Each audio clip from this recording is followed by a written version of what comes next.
रोहित शर्मा ने मैच के बाद कहा था कि जिन खिलाड़ियों में टेस्ट मैच खेलने की भूख नहीं है, हम उन लोगों को मौका नहीं देते हैं। अगर आपके अंदर हंगर ही नहीं है तो मौका देने का कोई मतलब नहीं है।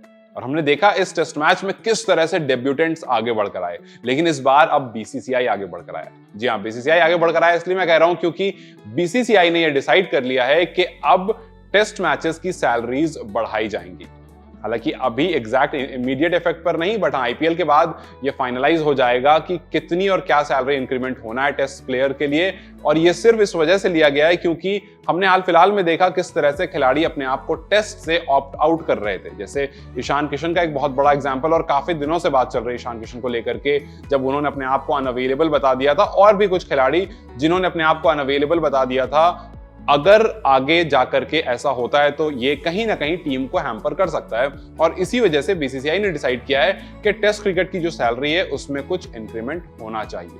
ईशान किशन और श्रेयस अय्यर को लेकर के बात लगातार चल रही है। उन्होंने रणजी खेलने से मना कर दिया था और फिर वो फिलहाल डीवाई पाटिल टूर्नामेंट खेल रहे हैं। लेकिन इसके बाद जो दूसरा एंगल है वो ये कि कुछ नए खिलाड़ी, जैसे हमने देखा सरफराज को आते हुए, हमने देखा ध्रुव जुरेल को आते हुए, हमने देखा आकाशदीप को आते हुए, हमने देखा रजत पाटीदार को, और ऐसे बहुत सारे नए खिलाड़ी को हमने इस टीम में आते हुए देखा, और बहुतों को हमने परफॉर्म करते हुए भी देखा।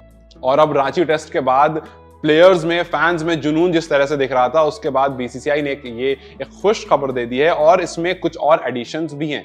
एडिशंस ये है कि सिर्फ फीस नहीं बढ़ेगी, आपको इंसेंटिव्स भी मिलेंगे। जी हाँ, इंसेंटिव्स का रूल कुछ ऐसा है कि वो खिलाड़ी जो पूरी सीरीज खेलेगा एक साल में, एक कैलेंडर ईयर में जितनी भी सीरीज होंगी, अगर वो हर सीरीज का पार्ट होगा तो उसको बतौर इंसेंटिव जो उनकी सैलरी होगी उसमें ऐड ऑन कर और भी पैसे दिए जाएंगे। जैसे फॉर एग्जांपल अगर आपको टॉप इंडियन प्लेयर्स के बारे में बताऊं तो एक मैच का उनको 15 लाख रुपए मिलता है, एक टेस्ट मैच का। वही ओडीआई की बात करूं तो ओडीआई में 6 लाख रुपए मिलते हैं और टी20 में 3 लाख रुपए मिलते हैं। तो टेस्ट क्रिकेट जिसके बारे में काफी टाइम से बात हो रही है कि कहीं ना कहीं टेस्ट क्रिकेट जो है उसकी फैन फॉलोइंग कम हो रही है, लेकिन हमने हाल फिलहाल में देखा, और ये सीरीज बहुत बड़ा एग्जांपल थी जहां पर इंडिया और इंग्लैंड 4 मैच अब तक खेल चुके हैं, और 4 के चारों मैच में हमने अच्छा क्राउड देखा। चाहे वो हैदराबाद हो, चाहे वो वाइजैक हो, चाहे वो आपको रांची हो, या कोई भी टेस्ट मैच की आप बात करो, हमने अच्छा क्राउड देखा। और अब फैंस में ये कहीं ना कहीं वो एक्साइटमेंट हमें दिख रही है, लेकिन क्या वही सेम एक्साइटमेंट खिलाड़ियों में भी थी? लेकिन अगर इसका कुछ भी डाउट था, क्योंकि अगर आप बड़े खिलाड़ियों की बात करेंगे, आप रोहित शर्मा की बात करेंगे, आप विराट कोहली की बात करेंगे, या आप शमी की बात करेंगे, इन खिलाड़ियों को होने और ना होने पर आप क्वेश्चन इसलिए नहीं कर सकते हैं क्योंकि हमने ओवर द ईयर्स देखा है। लेकिन कुछ खिलाड़ी के बारे में जरूर बातचीत चल रही थी। अब फिलहाल हो सकता है कि ये जो नया फैसला लिया गया है, इसके बाद खिलाड़ियों की एक्साइटमेंट टीम में आने की और टीम से जुड़े रहने की, क्योंकि आप अगर पूरे साल खेलोगे तो आपको इंसेंटिव भी दिया जाएगा।